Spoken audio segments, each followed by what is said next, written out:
Hey everyone, I just want to give you a word of caution that I did a Comic Hero Special Report the night before. So if you're watching this and you haven't watched the Comic Hero Special Report, I only got one thing to say. Stop! Watch the special report first, then this episode. But for those that have already watched the special report, on with the show.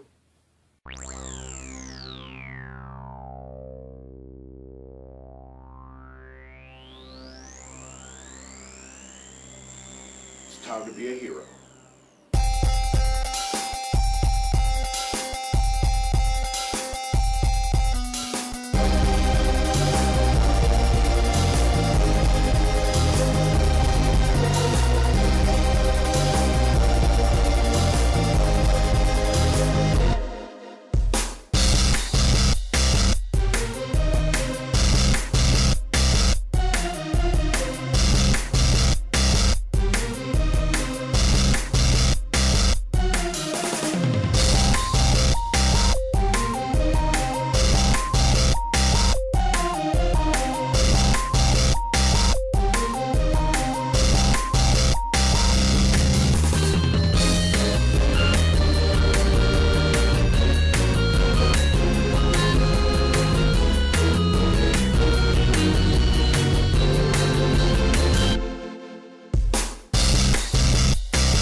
Now I know you're thinking, hey Vic, are you back at Clint's Comics?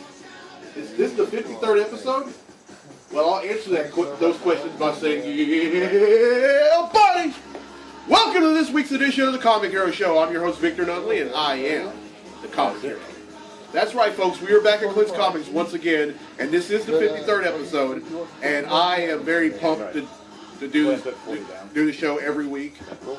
But it's just something about doing it today that, I don't know, it just feels different. But anyway, let's get on with the show. So, I gotta ask you, any questions?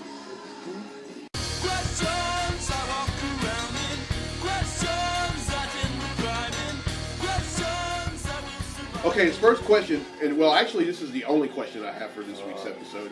It comes from Trey Peterson from Shreveport, Louisiana, who's an old school buddy of mine back from when I went to Bossier Parish Community College. He asked, if you were to have a career in the comic book industry, what would it be? Would it be a comic book shop owner, writer, and or illustrator? And why? Well, Trey, that's a very good question. I would probably have to say, and Clint, I hope, please don't get mad at me for saying this, but it would be a comic book shop owner, and here's why. Well, the only reason is back in the town I was born in, which is Minden, Louisiana, there was this store that I used to go to called Minden Coin Exchange. The owner of it was the late great Dan Archer. I was very close to Dan. I was a customer over there for about 12 years, and he passed away in May of 2008 after a long battle with cancer. And I wanted to, I tried to contact the family and ask them could I run the store and do it in his memory. Well, my phone calls were not answered, and I kind of felt bad. I mean, I felt bad that that he passed away, but I also felt bad that the store was closing down because I still had a whole bunch of comics that I had to buy.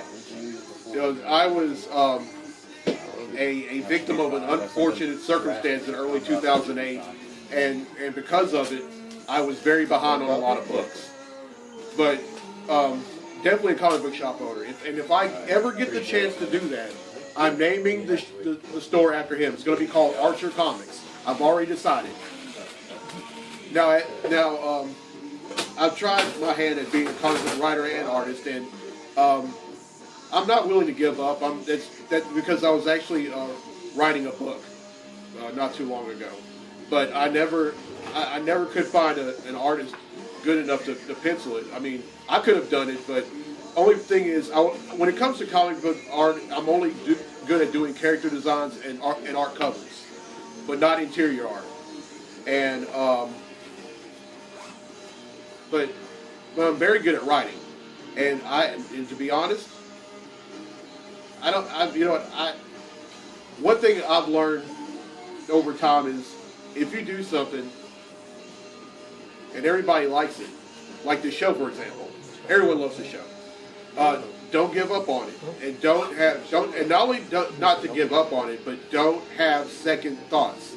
I can't begin to tell you how many times that I've begun to question myself when I've done this episode. But here we are, 53 episodes later, and I'm still doing the show, and I'm very happy to do the show. Clint is. I tell you, I am very thankful for this man right here, because if it weren't for him, the show would have lasted no more than 38 episodes. But he offered to let me, actually 40 episodes. But he offered to let me do episodes here, and let me tell you, the fan base has gotten even bigger. I've gotten more views per episode. I mean, it's just been great. But Trey, to answer your question, I'd have to say, well, all three of them. All right, that's it for any questions. Now here comes Clint's favorite segment of the show, Comically Speaking. So without further ado, let's talk comics!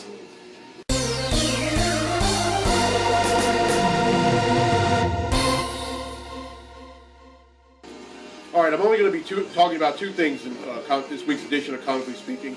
And the first thing is Amazing Spider-Man. Now, the Spider-Verse story arc just ended, and all the spiders from all the Earths on Marvel beat the Inheritors. And not only that, but one of their very own turned their backs on the Inheritors and helped out all the Spider characters. And all of them except for one were able to go back to their own Earth. The only one who didn't go back to their own Earth was the Captain, the Spider-Man who was a member of Captain Britain Corps. He was not able to go back, and because his Earth was destroyed. But everyone else was able to go back, including May Parker, and she didn't go back to her Earth alone. The Ben Parker from another Earth decided to go back with her, and decide to be to serve as a grandfather / father figure to May Parker. And it's also revealed that Mary Jane did not die, but Peter Parker from that Earth did die. And also we learn about what really happened with the Superior Spider-Man, aka Otto Octavius. During issue number 15, for some reason he decided to kill the Weaver, and not only that, but tear up the web of existence, because he wanted to be the only Spider-Man. Leave it up to Otto Octavius to do some crazy stuff like that. But anyway, he keeps saying that I'm the superior Spider-Man, I'm the only Spider-Man that matters, and then our Spider-Man, Peter Parker, has had enough and starts beating the living daylights out of him and say, as far as I'm concerned, I'm the only superior Spider-Man. And then throws him back to Peter Parker's Earth, but only a few months ahead of time, to the point where he ends up in the 19th issue of Superior Spider-Man. Now, all the folks over at Horizon Labs who are still trying to find the Otto Octavius Spider-Man, when he got back, they asked him, "So what happened?" He says, "I have no idea." So there. Oh, and this next thing we're going to talk about is Convergence. It is the the 2-month weekly limited series that DC is coming out with starting next month. Now, Convergence. Now this, for all y'all who don't know what Convergence is, let me explain. Convergence is a 2-month weekly limited series published by DC Comics that begins next month and is scheduled to run through the end of May. And it spins out of the final issues of the weekly series Earth 2, World's End, and New 52, Future's End. And it involves Brainiac having trapped cities from various timelines of planets that have ended, brought them in domes to a planet outside of time and space, and is now opening them for a great experiment to see what happens when all these folks meet.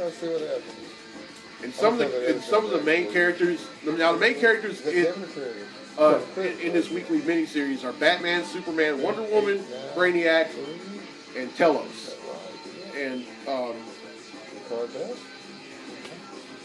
And just about all the characters from the original DC universe and a new 52 universe will all meet each other.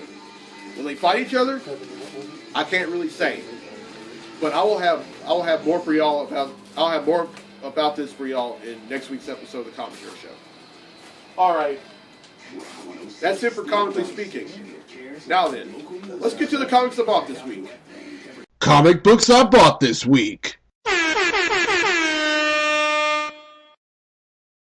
Okay, first up is Green Lantern Corps number 40. This is the last issue of this volume, and what DC is doing with most of their books this month, they're coming out with variant movie cover parody, movie poster parody covers, and I really don't know what movie this is a parody of, but yeah, Clint, do you know? It almost looks like something like.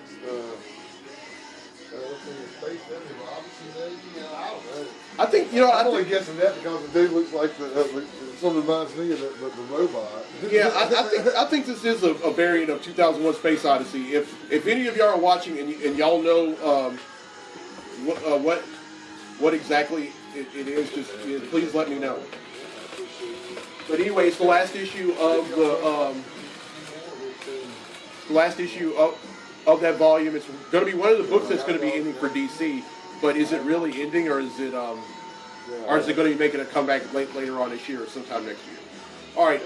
Next up is Action Comics number 40. This is the parent. Now I know what the parent. What this one is a facsimile of Bill and Ted's Excellent Adventure, and it features the Superman after he returned from the dead, as well as Doomsday, and then inside the phone booth are Superboy, the Cyborg, Superman, Steel, and the Eradicator. And then up in the corner, that who's I think taking the place of Rufus is Lois Lane. But anyway, this is the last issue before the Convergence miniseries that hits next month in all the DC books. All right, next up is Star Wars number 3. This is the third issue of the current Star Wars series that Marvel has, and it takes place after Episode 4, A New Hope, but before Episode 5, The Empire Strikes Back. It's a great read. I mean, Jason Aaron and John Cassidy have done wonders with this book, and I'm so happy to be reading it.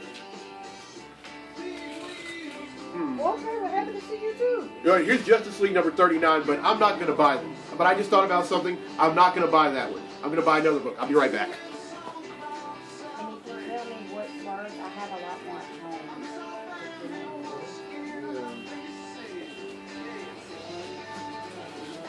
I'll tell you, one of the awesome things about doing this show is I get to do stuff like that, and it looks cool. But, all right, next up is Star Wars Princess Leia number 1. This is a miniseries that... Yes, that's right. Princess Leia gets her own miniseries from DC. And I can't wait to read it. And Michelle Prector, who happens to be one of the managers over at my job, if you're watching this, that's right. If you want to read this after I do, you are more than welcome to. Yeah, one thing about Michelle, she loves female comic book characters. But anyway, moving on. The next up is Superior Iron Man number 6. What is that about? Now, I'm still a little behind on the Superior Iron Man. The last issue I read was number 4. But as soon as I get caught up, I'll let you know what happens in that issue as well as this one in a future comically speaking segment. Alright, up next is All New X-Men number 37. In this issue, Jean Grey receives more training to better harness her newfound powers that first manifested in the crossover with the Ultimate Spider-Man Miles Morales.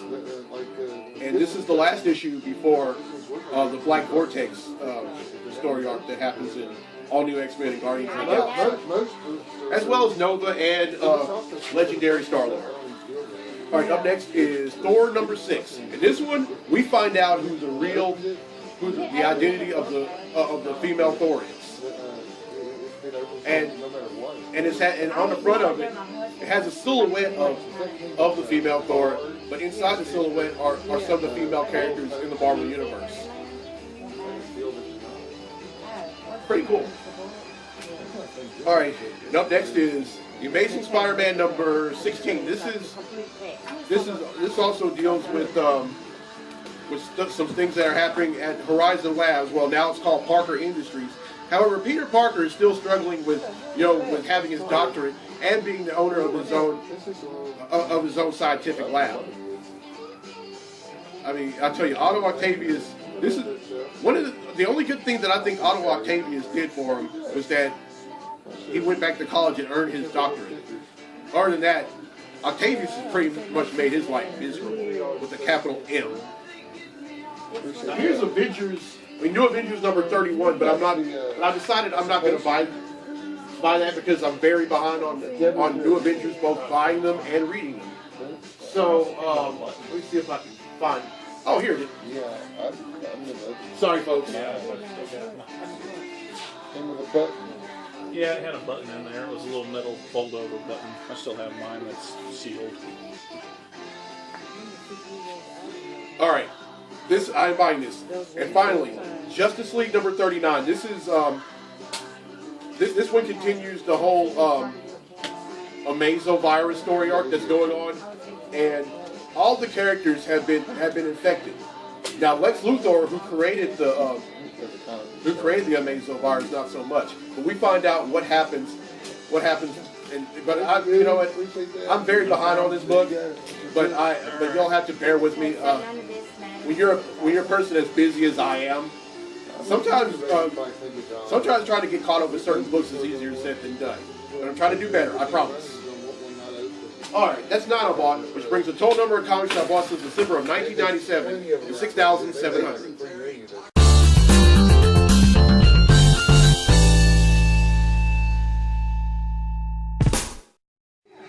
Well, hope you enjoyed this week's episode.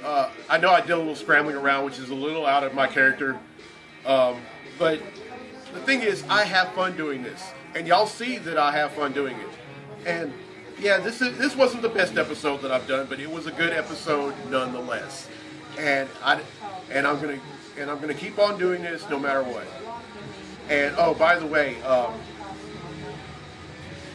I'm as promised. If y'all want a Comic Hero T-shirt, if you want me to make one for you, it's $10 and a blank tee. But if you want me to buy the shirt, or you cannot find one the right size or the right color you want, then it's $12. And for children, it's $5 and a blank tee. But if you can't find the right shirt, the shirt you want, whether it be the color or size, or you want me to buy it, then it's $7. So far, I've had about 4 customers, but I'm really, and I think there was somebody who kind of hinted that they wanted one. They hinted to me a few days ago that they wanted one, but if you want me to make a shirt for you, contact me on Facebook or on Twitter, on Meet Me, or if you're on the or if you have my cell phone number, please let me know. As a matter of fact, all my social contact information is right down there. Except my cell phone number. I will not give out my cell phone number on the show. But if you happen to have my cell phone number, feel free. Oh, and also speaking of of T-shirts, there has been speculation that I actually go somewhere to have these T-shirts made. No, I don't. I make them myself, and the proof that I made them myself, I'm going to come out with a I call it a comic hero shorty. It's going to be in the shorty is going to be how I make my shirts. You're going to see how all the methods that I go through making these wonderful shirts. So look for that sometime either tomorrow, Friday, or Saturday or Sunday. When, of course, I'm very fortunate to be doing this episode right now because my schedule kind of freed up for the time being. But right after I do this episode, I do have to go straight to work. All right, I'm Victor Nunley. I'm the Comic Hero. I'm about to buy these books. I'll see you next week. Till then, be safe, be blessed, be a hero. It's just more comic books. I don't know anything about them. I'll just bring them for you to look tomorrow. If you're interested.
Oh, there was one question that I forgot to ask. It was from Brian Ferguson from Wake Forest, North Carolina, who I went to high school with.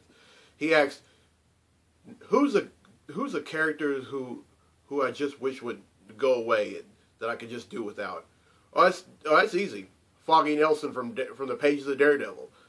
I consider him to be very insignificant, and for all of you who don't know, Foggy Nelson is Matt Murdock's law partner at their law firm in both New York and San Francisco, and I really found him to be very insignificant to the series. So there you have it, Foggy Nelson. All right, can't wait to see you for episode 54 next week. Till then, thanks for watching.